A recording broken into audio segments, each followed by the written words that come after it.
ఆ ఫ్యాండమ్ మీరు ఎంత ప్రేమ చూపించారో రవితేజ గారికి, అలాంటి ప్రేమ మీ లైఫ్లో రావాలి ఈ సినిమాతో అని కోరుకుంటున్నాను. బికాజ్ మీరు అంటే పెద్ద స్టేట్మెంట్లు పాస్ చేశారు, ఇది నా లైఫ్, నా రాత దీన్ని బట్టి ఉంటుందని చెప్పి. ఎందుకు అంత పెద్ద స్టేట్మెంట్ ఇచ్చారు? అంటే అంత క్వాలిటీ సినిమా నేను చేశాను కాబట్టి. అంటే చాలామంది ఇప్పుడు చిన్న సినిమాలు చేసే వాళ్ళకి ఏమంటాం, అరే ఏంట్రా క్వాలిటీ లేకుండా తీసారు, ఆ పాటలు ఏంట్రా, ఆ సీన్లు ఏంట్రా, లుక్ ఏంటి, ఇది ఉండింటే బాగుండేమో, మీరు ఇక్కడ కొద్దిగా కేరింగ్ తీసుకుంటే బాగుంటుందేమో అని సజెషన్స్ వస్తూ ఉంటాయి. ఇవన్నీ నేను వింటూ వచ్చాయి కదా నా లైఫ్లో. ఇవన్నీ సరిపోయి ఇవన్నీ సెట్ చేసుకుని ఒక ప్రాపర్గా సినిమా తీసినప్పుడు ఇదే కదా మన లైఫ్ అవుతుంది.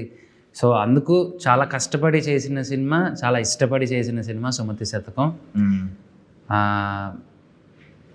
అందరి బ్లెస్సింగ్స్తో ఇది కొద్దిగా ముందుకెళ్తే స్టాండ్ అవుతాను. జస్ట్ అంటే క్యాచీ ఫ్రేజ్ ఉండాలని చెప్పి సుమతి శతకం అని పెట్టారా? లేదు కాదు, శతకం అంటే 100. అవునవును. సుమతి అంటే ఈవిడ.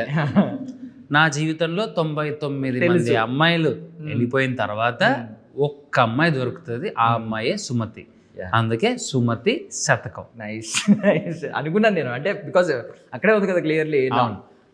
ఇన్నింగ్స్ ఇప్పుడైనా డిక్లేర్ చేస్తారా లేదా అని వెయిట్ చేస్తున్నాను కూడా, సెంచరీ క్రాస్ చేస్తారా అని చెప్పి. డిక్లేర్ చేస్తారా? అయ్యో ఫిక్స్, 100 ఫిక్స్. ఓ గై షాదీ ఓ గై.